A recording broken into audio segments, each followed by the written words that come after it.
교회가 이름을 부르며 기도한다는 게 너무나 귀한 거죠. 우리 모두가 기도하는 성도 되기를 예수 그리스도의 이름으로 기원합니다. 오늘 열왕기하 6장 8절에서 13절 말씀 제목 시작. 방비하기가 한두 번이 아닌시라. 이게 방비라는 말이 옛날 말인데 뭔가 대비하고 준비하고 그래서 모든 어려움들을 이겨냈다라는 뜻인데, 성경 그대로 방비하기가 한두 번이 아니었다. 이스라엘에 관한 이야기인데요. 이스라엘이 살아가면서 어려움들이 참 많았는데 하나님의 은혜로 다 방비해서 이겨냈다라는 내용입니다. 예수 믿는 성도들이 살면서 보니까 친구도 있고 또 미워하는 사람도 있고, 하나님 나라를 위해서 애쓰고 수고하고 노력하고 충성하는 그 사람들에게는 늘 친구도 많지만 이 미워하는 세력들이 일어날 수밖에 없어요. 왜 그렇습니까? 하나님 나라가 세워지고 성도가 세워지는데 사단이 싫어해요. 그래서 열심히 있는 자들이 유혹을 받고 열심히 있는 자들이 늘 시험에 드는 게 성경의 말씀이죠. 제가 전도하고 다닐 때에 전도하고 뒤돌아서 나오는데 어떤 분이 부엌에 쑥 들어가다 보면 막 달려와서 제 등에 소금을 확 뿌리면서 에이 재수 없고로 예수쟁이가 제 등들이 되고 그런 이야기를 들었어요. 전도하는 일에 이런 어려움들이 있구나. 여러분, 전도가 아니라 할지라도 예수 믿는다는 그 이유 하나만으로 매를 맞는 사람이 있고 고통을 당하는 사람이 있고 어려움을 당하는 사람이 있었어요. 지금도 아마 그런 분들이 있을 것인데, 그러나 하나님께서 저와 여러분들이 함께 하실 줄로 믿습니다. 예수님께서 공생애를 시작하고 기도할 때에 사단이 와서 시험했다는 걸 우리가 너무나 잘 알고 있습니다. 40일 금식했으니까 돌로 네 하나님의 능력으로 돌로 떡 만들어서 너 배불리 먹으면 안 되겠느냐, 그런 유혹이 있었고요. 성전 꼭대기에 데리고 올라가서 시편의 말씀으로 유혹을 했습니다. 하나님께서 예수님이 뛰어내려서 발이 땅에 닿지 않게 천사를 보내서 그를 구원할 것이다. 한번 해봐. 이렇게 했다라는 거예요. 높은 산에 데리고서 세상의 부귀영화를 다 보여주면서 한 번만 내한테 절하면 내가 이거 다 줄게. 예수님은 어떻게 하셨습니까? 사단아 물러가라. 오직 하나님만 경배하고 하나님 말씀으로 내가 나아가리라. 그렇게 하신 역사가 성경에 기록되어 있다라는 거죠. 예수님만 시험 받은 게 아니고 이 땅에 예수 믿는 모든 사람들과 교회들에게 끊임없이 시험은 있을 것이다. 왜 나에게 시험이 이리 많습니까? 여러분 감사하십시오. 살아있게 시험이 있는 거죠. 사단은요, 무덤 앞에 가서 시험하는 사람 아무 사단 없습니다. 병원에서 중환자실에 내지는 식물인간으로 누워있는 그에게 사단은 달려가지 않는다라는 거죠. 기도하고 노력하고 말씀대로 살려고 애쓰는 그에게 사단의 유혹이 있어요. 여러분, 시험 올 때마다 하나님께서 나를 사랑하신다는 그 생각뿐만 아니라 내가 살아있구나, 영적으로 깨어있구나, 왜 내한테 시험이 없느냐, 적당하게 타협하며 살면 시험이 오지 않을 거예요. 세상에 바람불 걸치고 교회에 바람불 걸치고 이리 가도 좋고 저리 가도 좋고 그렇게 하면 사단은요, 저 내 편이다 그렇게 생각할 수 있겠다라는 생각을 해요. 그러나 우리가 그리스도인으로 살아가겠다라고 마음 먹는 그 순간, 하나님 말씀으로 살아가려고 결단하는 그 순간부터 사단은 우리의 틈을 파고들려고 할 거고 우리 공동체를 무너뜨리려고 할 것인데, 우리가 그렇다고 해서 그리스도인의 길을 포기할 수도 없고 하나님 나라 백성을 내려놓을 수도 없다. 그러면 이 시험을 이겨내는 저와 여러분들이 되어야 될 줄로 믿습니다. 어떻게 그 시험들을 이겨낼 것인가? 오늘 본문에 보니까 간단해요. 한번 따라합시다. 하나님 말씀에 순종합니다. 오늘 본문이 말하는 하나님 말씀에 순종하는 것이 그 시험과 어려움 속에서 승리하는 방법이다라고 이야기하는데, 8절 이하의 말씀을 보세요. 그때에 아람 왕이 이스라엘과 더불어 싸우며 그의 신복들과 의논하여 이르기를 우리가 아무데 진을 치리라 하였더니 하나님의 사람이 이스라엘 왕에게 보내어 이르되 왕은 삼가 아무 곳으로 지나가지 마소서. 아람 사람이 이곳으로 나오나이다 하는지라. 이스라엘 왕이 하나님의 사람이 자기에게 말하여 경계한 곳으로 사람을 보내 방비하기가 한두 번이 아닌지라. 아멘. 엘리사라는 선지자가 이스라엘을 침략하고 괴롭히고 죽이려는 아람 왕의 세력과 작전을 다 알았어요. 그래서 이스라엘 왕 여호람에게 알려주어서 그 방비하기가 한두 번이 아니었다. 내가 왕인데 내보고 이래라 저래라 해, 뭐 이런 마음이 만약 있었다면 그러라면 하나님 말씀에, 하나님 사람의 마음 말씀에 순종하지 아니했을 거예요. 순종하지 않았다면 자기의 생명도, 군사들의 생명도, 더 나아가서 이스라엘의 안녕도 보장될 수 없었다라는 게 오늘 본문의 이야기입니다. 여호람 왕의 형 아하시야가 왕일 때에 엘리야가 그에게 하나님 말씀대로 갔으면 좋겠다라고 권면하는데 그는 거부했어요. 도리어 엘리야를 더 힘들게 하고 더 어렵게 하는데 그의 결말을 우리가 알고 있습니다. 그가 침대에서 떨어져서 병들고 그 병이 낫지 못하고 결국 죽음의 길을 갔더라. 그의 아버지 아합도 마찬가지였어요. 하나님 말씀대로 갑시다. 회개하고 돌아옵시다. 거부했습니다. 도리어 저의 선지자를 괴롭혔습니다. 그 결과가 어려움이었고 그 결과가 죽음이었고 그 결과가 비참함이었다라는 것은 우리는 성경을 통해서 이미 알고 있는 거죠. 저와 여러분들에게 엘리사의 영성이 있었으면 좋겠습니다. 할렐루야. 뭔가 기도하면 하나님께서 미래도 보여주시고 위험 다가오는 것도 다 감지하게 하셔서 그런 위험과 어려움들이 물러가는 영성이 있었으면 좋겠다라는 게 소망인데 만약 그런 영성까지 가지 못한다면 엘리사가 듣고 보고 전한 하나님 말씀 따라 가시면 좋겠다. 내 영성이 그까지 수준에 도달하지 못한다 할지라도 하나님 주신 말씀과 은혜를 받은 자들, 특별히 엘리사를 통한 그 말씀이 여호람이라는 왕이 아멘 그렇게 하죠. 그래서 자기도 군사도 이스라엘도 안녕도 지켜줬다는 게 오늘 본문의 이야기예요. 사랑하는 성도 여러분, 우리가 기도하고 깊은 영성을 가지기를 원하는데 그런 어떤 수준에까지 못 간다 할지라도 하나님 말씀하시면 순종함으로 여러분들의 가정과 여러분 자녀와 우리 교회가 축복과 은혜와 안녕의 길을 걸어가기를 예수 그리스도의 이름으로 기원합니다. 이스라엘 하나님은 광야를 걸어가는 그의 백성에게 이렇게 말씀하셨어요. 출애굽기 23장 20절 이하의 말씀 제가 읽어드릴게요. 내가 사자를 내 앞에 앞서 보내어 길에서 너를 보호하여 너를 내가 예비한 곳에 이르게 하리니 너는 삼가 그의 목소리를 청종하고 그를 노엽게 하지 말라.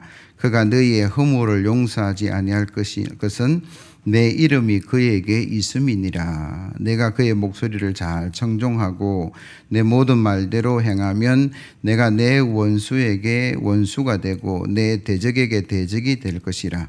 내 사자가 내 앞에 앞서 가서 너를 아무리 사람과 헷 사람과 브리스 사람과 가나안 사람과 히위 사람과 여보수 사람에게로 인도하고 나는 그들을 끊으리니 너는 그들의 신을 경배하지 말며 섬기지 말며 그들의 행위를 본받지 말고 그것들을 다 깨뜨리며 그들의 주상을 부수고 내 하나님 여호와를 섬기라. 그리하면 여호와가 너희의 양식과 물에 복을 내리고 너희 중에 병을 제하리니 내 나라에 낙태하는 자가 없고 임신하지 못하는 자가 없을 것이라. 내가 너희의 날수를 채우리라. 아멘. 출애굽에서 광야를 걸어가는 그 이스라엘 백성에게 하나님께서 뭐라 말씀하시냐 그러면 내가 친히 너에게 나타나서 앞서가리라 그렇게 말씀하지 않으셨어요. 왜냐 그러면 하나님의 거룩함 가운데 이 죄악된 사람들이 뭐합니까? 만나면 소멸될 수밖에 없는, 그래서 시내산에 경계를 세우고 접근하지 말고 하나님께 나아가는 자가 성결의 옷을 입고 뭐 그런 과정들을 거친다라는 거죠. 그래서 하나님께서 우리에게 합당한 주의 사자를 앞세워 보내시겠다 그렇게 말씀하셨어요. 그리고 그가 전하는 하나님 말씀을 듣고 청종하고 살아가면 하나님께서 너의 대적이 내 대적이 되고 너의 원수가 내 원수가 되게 할 것이다. 우상 섬기지 말고 주상을 깨뜨리고 하나님 주신 그 말씀만 붙들고 살아가면 물과 음식에 복을 줄 것이고 내 삶의 형통에 놀라운 복을 허락하시겠다. 그게 이스라엘 출애굽 광야를 걸어가는 이스라엘 백성에 주신 하나님의 말씀이다라는 거죠. 우리가 하나님 말씀에 순종하면 하나님이 내 편이 될 줄로 믿습니다. 하나님께서 우리와 함께 하실 줄로 믿습니다. 여러분, 요즘 오징어 게임이라는 게 온 세계의 유행이다, 그런 이야기를 아마 들었을 건데, 그게 뭐냐, 무궁화 꽃이 피었습니다, 뭐 이런 게임을 우리가 했었어요. 그 운동장에 오징어 그림 그려놓고 우리가 국민학교 때 초등학교 때 놀아 딱지 게임하고 구슬 게임한 걸, 그걸 영화로 만들었는데 온 세계가 그게 흥분을 한다.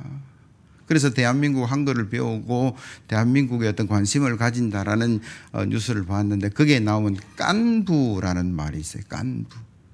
여러분, 그게 무슨 말이 아세요? 절친이란 말이에요. 단짝이란 말이에요. 그 내용 중에 니하고 내하고 이제부터 깐부다, 단짝이다, 네가 어려우면 내가 도와주고 네가 어려울 때 내가 도와줄게, 뭐 그런 어떤 이야기가 있다라는 거죠. 저도 하도 그 이야기가 있어서 봤는데, 깐부라는 이야기가 나오면서 내가 하나님의 깐부가 되고 하나님이 나의 깐부가 될 수 있겠구나. 언제 그게 가능할까요? 하나님 말씀을 순종할 때.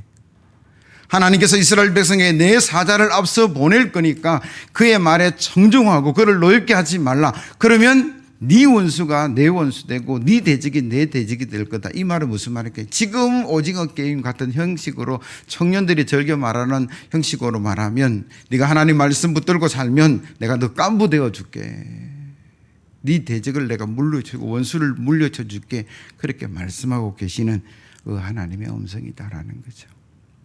이 시대 이야기했으니까 하나 더 이야기하면, 반려견 1000만 시대에 그렇게 이야기합니다. 집집마다 개나 고양이를 키워요. 뭐 우리 교인들도 아마 그런 분들이 있을 것인데, 요즘은 그 반려견에서, 옛날엔 보신탕 요즘은 먹을 수 없습니다. 다 사라지고, 먹는다 그러면 미개인 취급당하고, 담배 저 숨어서 피우듯이 보신탕도 숨어서 먹어야 되는 시대인데, 요즘 그분들이 돌아가시면 장례식을 치러요. 개가 죽으면 개 장례세가 기독교식으로 할까요? 불교식으로 할까요? 뭐 그런 이야기를 한다 그럽니다. 우리가 이런 시대에 살아가죠. 우리 노예 시찰에 이런 이야기를 들었습니다. 머지않는 우리 시찰, 우리 노예 안에 4개 시찰인데, 서부 시찰 안에 있는 교회에 감사헌금이 하나 올라왔는데, 그 이제 입력을 이제 사무실에서 다 하니까, 이미 뭐 등록된 교인들은 그대로 뭐 금액만 뭐 입력하면 되는데, 이 전혀 낯선 이름이 올라온 거예요. 아무리 찾아도 찾을 수가 없었어요. 그래서 교구에 수소문하고 구역에 수소문하고 결국 찾아낸 건데, 어느 권사님이 자기 반려견 생일이라고 하나님께 감사헌금을 드렸다라는 게, 그게 어제 아래 이야기예요. 시대가 많이 변했구나. 옛날 옛적 이야기입니다. 개를 무척 좋아하는 지체 높은 양반이 있었는데, 하루는 그 개가 안 보이는 거예요. 그래서 그 머슴을 불러서 그 개 좀 찾아오라 그러니까, 그 머슴이 가기 싫으니까 이런 이야기 했어요. 제가 개 종입니까? 주인의 종입니까? 내 종이지. 저는 개 종이 아니라서 못 가겠습니다. 그러니까 양반이 좀 화가 났어요. 그래도 화를 참고, 그래 그러면 내가 어디 출타할 것이니까 가마를 준비해라. 그래서 가마꾼을 불렀어요. 그러니까 주인이 저 가마꾼 하나 빼고 제일 앞에 네가 가마를 매라 그러는 거예요. 뭐 주인이 말하니까 들었어요. 그러고 나서 하인이 주인에게 물었다라는 게, 어디로 갈까요? 개 찾으러 가자. 동화 같은 이야기죠. 그러면서 이 이야기를 제가 들으면서 읽으면서 느낀 게 뭐냐 그러면, 처음부터 찾아왔으면 고생 안 했을 건데, 내 생각과 내 방식을 고집하다가 가마 메고 10배나 더 고생을 했겠구나라는 생각이 하면서, 내가 그렇게 하고 있지는 않은가. 하나님 말씀하시면 그대로 순종하면 되는데 하나님 형편이 이렇습니다. 하나님 환경이 이렇습니다. 하나님 다들 그렇게 하는데 내만 하나님 말씀대로 가야 됩니까? 그래 하다가 결국 고생하고 돌아오는 건 뭐예요? 순종하게 되더라라는 거죠. 그러나 그 과정이 1차 순종이 아니라 2차, 3차, 4차 넘어가면서 중간에 고생하고 어려움을 당한 경험들이 있다라는 거예요. 사랑하는 성도 여러분, 하나님 말씀하시면 그 즉시 순종하는 저와 여러분들 되기를 예수 그리스도의 이름으로 기원합니다. 그래서 하나님의 은혜를 누려가는 저와 여러분들이 되어야 될 줄로 믿습니다. 기쁨으로 순종하시기 바랍니다. 이사야 1장 19절에서 20절 말씀 한번 비춰주시고 같이 한번 읽어봅니다. 시작. 너희가 즐겨 순종하면 땅의 아름다운 소산을 먹을 것이요 너희가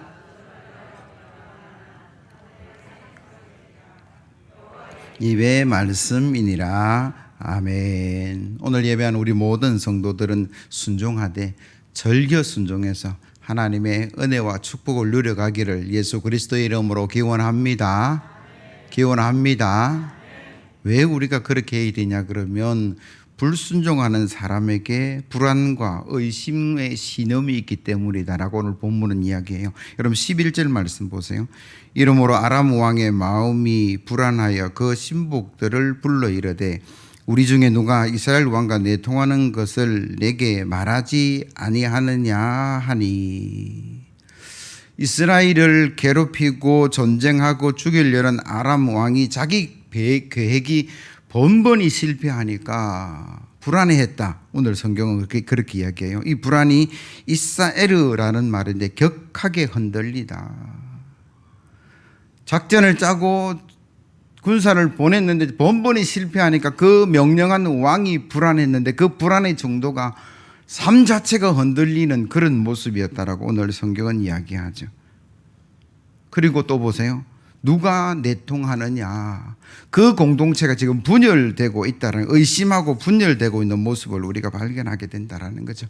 왜 불안해하고 왜 분열되느냐. 단 한 가지 이유죠. 하나님의 백성을 괴롭히고 하나님과 대적하는 세력의 편에 서 있기 때문이다. 그렇게 말할 수 있어요.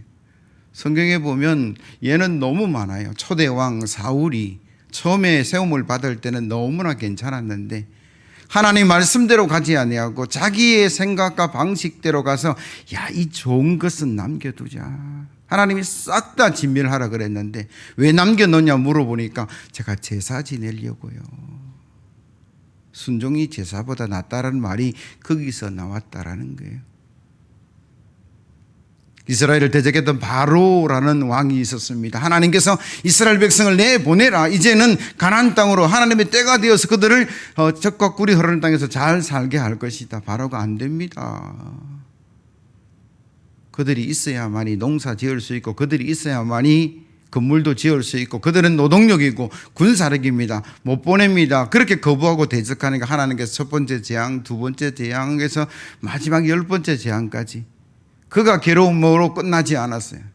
그의 백성들도 수많은 어려움들을 당했고 마지막에 장자가 죽어서 온 나라가 곡소리로 초상집 같은 그런 일들이 일어날 때까지 그들은 고집을 부렸다. 그렇게 이야기하죠. 탈무드에 이런 말이 있습니다. 하나님을 거역하는 자를 가리켜 자신이 먹는 샘물에 독을 던지는 자. 하나님을 거역하는 자가 어떻게 비유되냐면 지가 마시는 물에 독을 던져 넣는 것 똑같다라는 이야기를 하고 있어요. 그래서 우리가 이 땅 살아가면서 하나님의 은혜와 보호하신 가운데 나아가는 것은 참 평안 가운데 살아갈 수 있는 길은 하나님 말씀을 거역하지 않는 것. 이사야 57장 19절 이하의 말씀. 입술의 열매를 창조하는 자 여호와가 말하노라. 먼 데 있는 자에게든지 가까운 데 있는 자에게든지 평강이 있을지어다. 평강이 있을지어다. 내가 그를 고치리라 하셨느니라. 그러나 악인은 평온을 얻지 못하고 그 물이 진흙과 더러운 것을 늘 솟구쳐내는 요동치는 바다와 같으니라. 내 하나님 말씀에 악인에게 평강이 없다 하셨느니라. 아멘. 누가 의인이고 누가 악인입니까?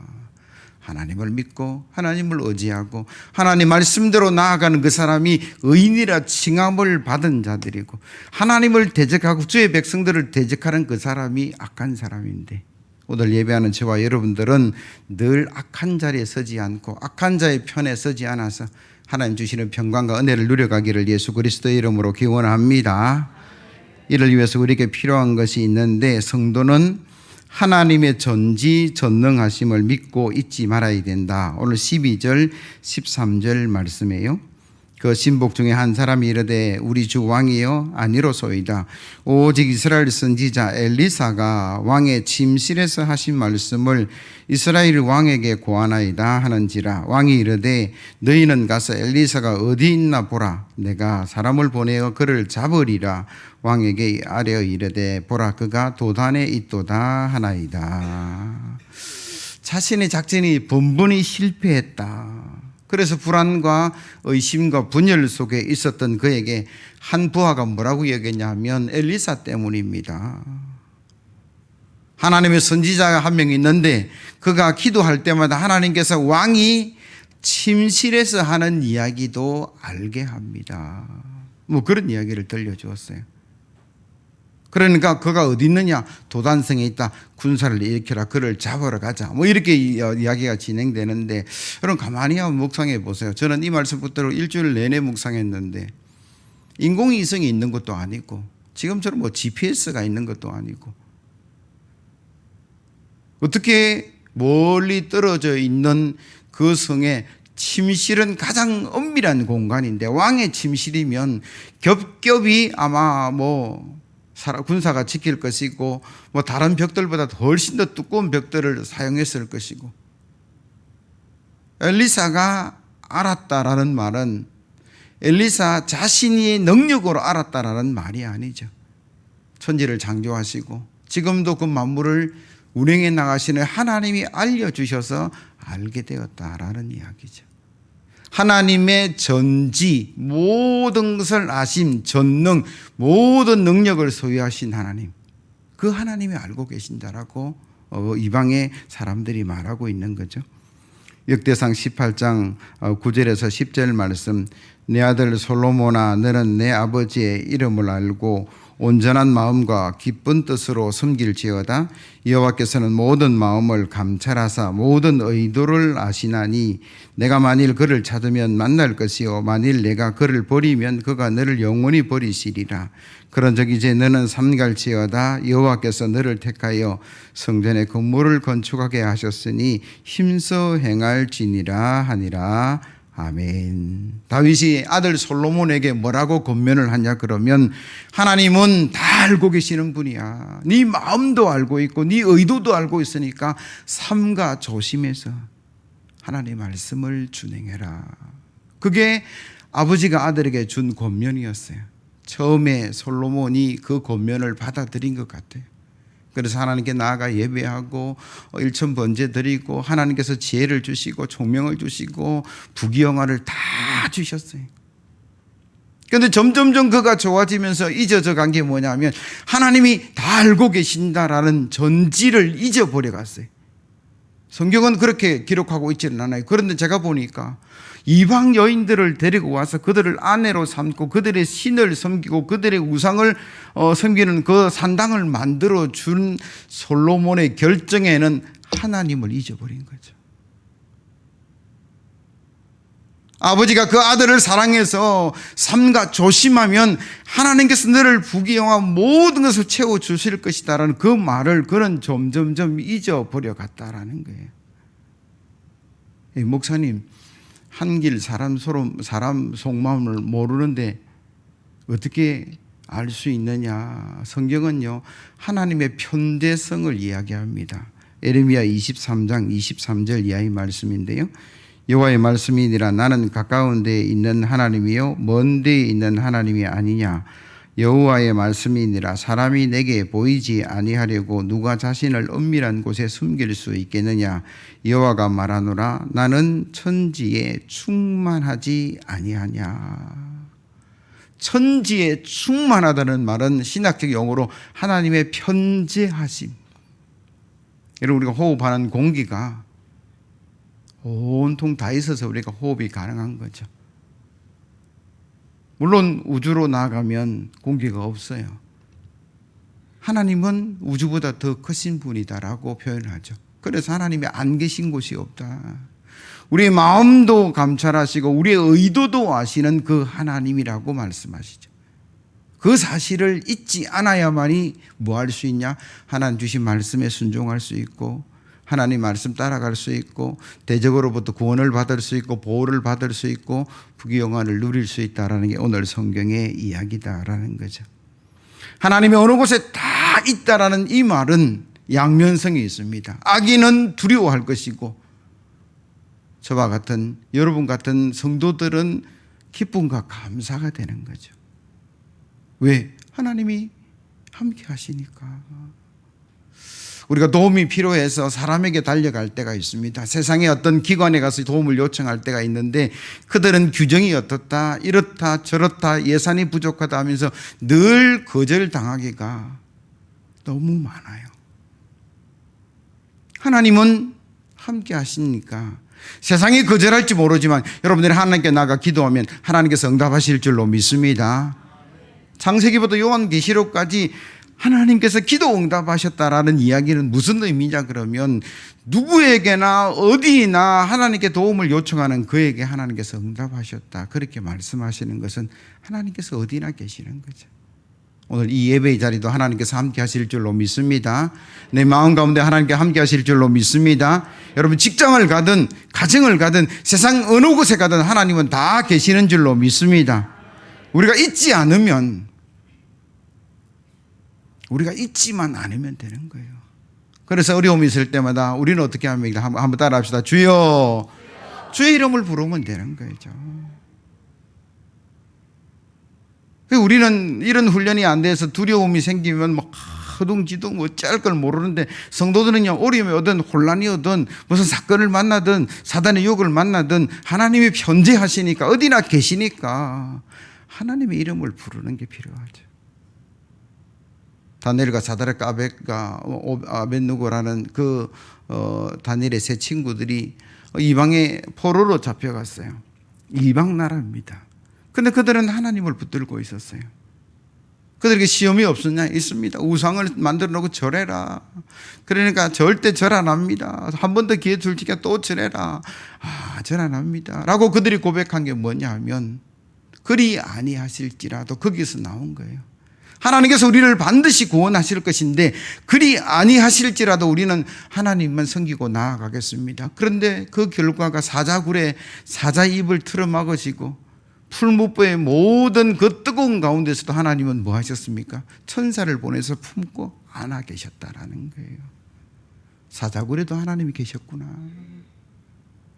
그 뜨거운 풀무 안에서도 하나님은 계시고 있다라는 거죠. 바울과 실라가 전도하다가 빌립보 감옥에 들어갔습니다. 낙심해야 될 것이죠. 실망해야 되죠. 하나님 왜 이랬습니까? 제가 하나님이 일하는데 이렇게 항변할 수도 있는데 그들은 찬송하고 기도했다. 그들 마음속에 뭐가 있었냐 그러면 하나님이 여기도 함께 계시니까 찬송합시다. 기도합시다. 그러니까 그 하나님이 착고가 풀리게 하시고 옥문을 여시는 역사를 그 감옥 안에서 이루셨다. 그 말은 무슨 말이냐면 그 감옥에 누가 함께 계셨습니까? 하나님이 함께 계셨다라는 이야기예요. 야고보가 죽고 나서 베드로를 잡아서 감옥에 넣었을 때에 절기가 되어서 죽이지 못하고 내가 일주일 있다 죽일게 그렇게 했어요. 그러니까 교회는 베드로를 위해서 기도하고 내일 죽는 날인데 오늘 저녁에 천사들이 감옥에 있는 베드로를 찾아가서 뭐 했냐 그러면 베드로를 툭 쳐서 깨웠다. 그런 성경이 있어요. 베드로는요 평안했어요. 하나님께서 함께 하시니까. 그리고 그 천사가 나아가는 방향마다 착고가 열리고 감옥이 열려서 나와서 교회가 기도하는 그곳으로 나아갔다. 여러분 성경은 너무나 많은 이야기들 속에 감옥에 가든 어려움 상황에 있던 하나님은 동행하셨고 이스라엘 백성보다 먼저 앞서를 가시는 그 하나님이라고 성경은 말씀하고 계세요. 사랑하는 성도 여러분, 저와 여러분들과 하나님과 함께 하실 줄로 믿습니다. 그 편재하신 하나님 우리와 늘 함께 하실 줄로 믿습니다. 잊지 않으셔야 돼요. 어려움이 올 때마다 함께 하시는 그 하나님의 이름을 부르시고 저와 여러분들이 늘 승리하는 그런 성도가 되어야 될 줄로 믿습니다. 말씀을 정리합니다. 우리는 우리를 구원하시는 하나님 말씀에 순종하는 성도가 되어야 되겠고, 불순종해서 불안과 분열의 공동체가 되지 않았으면 좋겠고, 하나님의 전지전능 편지하신 가운데 여러분들이 하나님과 늘 동행하시고 평안의 삶을 누려가시기를 예수 그리스도의 이름으로 기원합니다.